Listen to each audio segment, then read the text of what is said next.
नमस्कार दोस्तों, हमारे चैनल पर आपका स्वागत है। जय श्री कृष्णा, राधे राधे, हर हर महादेव, ओम नमो भगवते वासुदेवाय नमः। जय श्रीमन नारायण। दोस्तों आज हम जानेंगे वर्ष 2025 आषाढ़ मास शुक्ल पक्ष देवशयनी एकादशी कब है। तो आइए चलिए जानते हैं शुभ मुहूर्त के बारे में। पारण का समय कब क्या रहेगा और किस चीज से पारण किया जाएगा। देवशयनी एकादशी तिथि के दिन क्या करना चाहिए, क्या नहीं करना चाहिए। तो आइए चलिए जानते हैं इन सबों के बारे में। आप सभी को देवशयनी एकादशी की बहुत सारी शुभकामनाएं। आप सभी के जीवन में लक्ष्मी नारायण की कृपा से आप सभी के सभी प्रकार के सुख समृद्धि की प्राप्ति हो। आषाढ़ मास शुक्ल पक्ष की एकादशी को इसे देवशयनी एकादशी, विष्णु शयनी एकादशी, हर्षायनी एकादशी आदि नामों से जाना जाता है। यह व्रत बड़ा ही पुण्य फलदायी माना जाता है। इस दिन से भगवान विष्णु 4 महीने के लिए योग निद्रा में चले जाते हैं। इस दौरान शुभ तथा मांगलिक कार्य सभी बंद हो जाते हैं और फिर जब भगवान कार्तिक के महीने में देव उठनी एकादशी के लिए दिन जागृत होते हैं, उस दिन से जाकर के फिर शुभ कार्य और मांगलिक कार्य शुरू हो जाते हैं। देवशयनी एकादशी के दिन विशेष प्रकार से भगवान विष्णु की शेष सैया सहित लक्ष्मी नारायण की पूजा करनी चाहिए।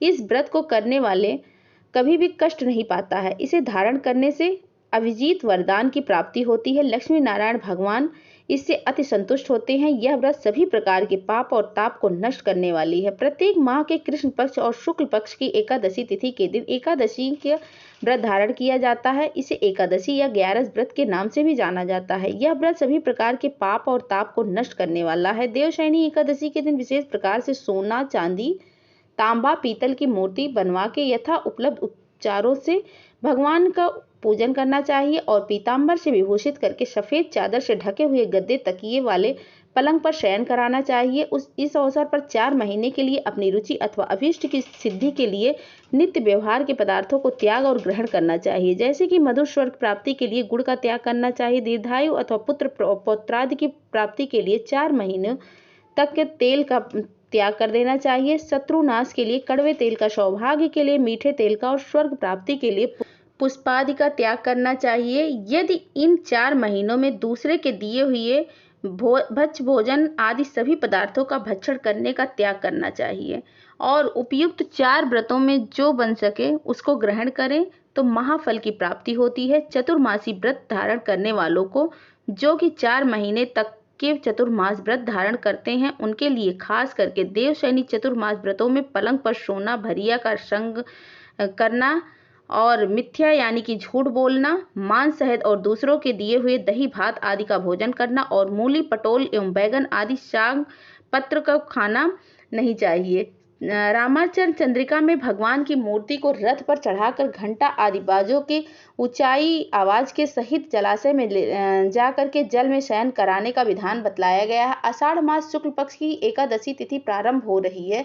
समय है 5 जुलाई 2025 दिन शनिवार शाम 7:09 और एकादशी तिथि की जो समाप्ति है वो 6 जुलाई 2025 दिन रविवार रात्रि 9:17 पे है। एकादशी तिथि की समाप्ति है तो सूर्योदय व्यापनी के अनुसार शुद्ध रूप से एकादशी का व्रत इस बार वैष्णव और अस्मार्थ हो उन सबों के लिए 6 जुलाई 2025 दिन रविवार को देवशयनी एकादशी का व्रत धारण किया जाएगा।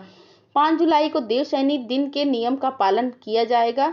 6 जुलाई का व्रत धारण किया जाएगा और 7 जुलाई को व्रत का पारण किया जाएगा। व्रत पारण के लिए कहा गया है कि व्रत का पारण हरिवासर समाप्त होने के बाद ही करना चाहिए। द्वादशी तिथि में करनी चाहिए। द्वादशी तिथि का पहला चौथाई हिस्सा हरिवासर का होता है। द्वादशी तिथि प्रारंभ समय 6 जुलाई 2025 दिन रविवार रात्रि 9:18 और द्वादशी तिथि की समाप्ति है 7 जुलाई 2025 दिन सोमवार रात्रि 11:12 पे। द्वादशी तिथि समाप्त है। हरिवासर समाप्त जो है वो 7 जुलाई की सुबह 4 बजे से पहले ही हरिवासर की समाप्ति है। व्रत का पारण 7 जुलाई को सुबह 5:29 से सुबह 8:25 तक पारण किया जा सकता है। व्रत का पारण एवं चूर्णन परिणाम जौ के चूर्ण से व्रत का पारण करना चाहिए। यह संभव न हो पाए तो आप जल, फल, फूल, तुलसी दल से भी व्रत का पारण कर सकते हैं। एकादशी तिथि के दिन 6 जुलाई को ब्रह्म मुहूर्त का समय सुबह 4:08 से सुबह 4:49 तक, सूर्योदय का समय 5:13, सूर्यास्त का समय 6:52 होगा। 6 जुलाई को राहु काल का समय रहेगा 5:10 से और 6:52 तक रहेगा और 7 जुलाई को राहु काल का समय रहेगा सुबह 6:55 से 8:38 तक। राहु काल के समय कोई भी शुभ कार्य नहीं किया जाता है। इस बात का ध्यान रखें कि 6 जुलाई को प्रातःकाल पूजा का शुभ मुहूर्त 4:28 से 5:29 तक होगा। अभिजीत मुहूर्त का समय 11:58 से 12:54 तक होगा।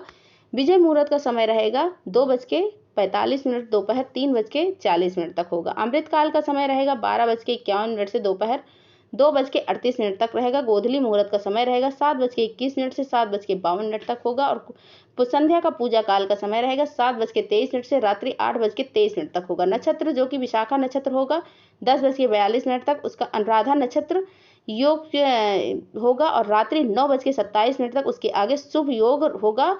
6 जुलाई को रविवार को योग बन रहा है जो कि सुबह 5:56 से रात्रि 10:42 तक होगा। और त्रिपुष्कर योग भी बन रहा है रात्रि 9:14 से 10:42 तक। इसके दौरान शुद्ध और सात्विकता का पालन करें, ब्रह्मचर्य का पालन करें और व्रत के दौरान किसी के ऊपर क्रोध नहीं करना चाहिए। अपने मन में किसी प्रकार के ईर्ष्या द्वेष का भाव नहीं लाना चाहिए। इस दौरान ओम नमो भगवते वासुदेवाय का जाप करें और श्री कृष्ण गोविंद हरे मुरारी आदि मंत्रों का जप करते रहें। इससे भगवान विष्णु अपने भक्तों पर अति प्रसन्न होते हैं और अपनी कृपा दृष्टि बनाए रखते हैं। ओम नमो भगवते वासुदेवाय नमः। जय श्रीमन नारायण। जय श्री कृष्णा। राधे राधे। हर हर महादेव। ओम नमो भगवते वासुदेवाय नमः। जय श्रीमन नारायण।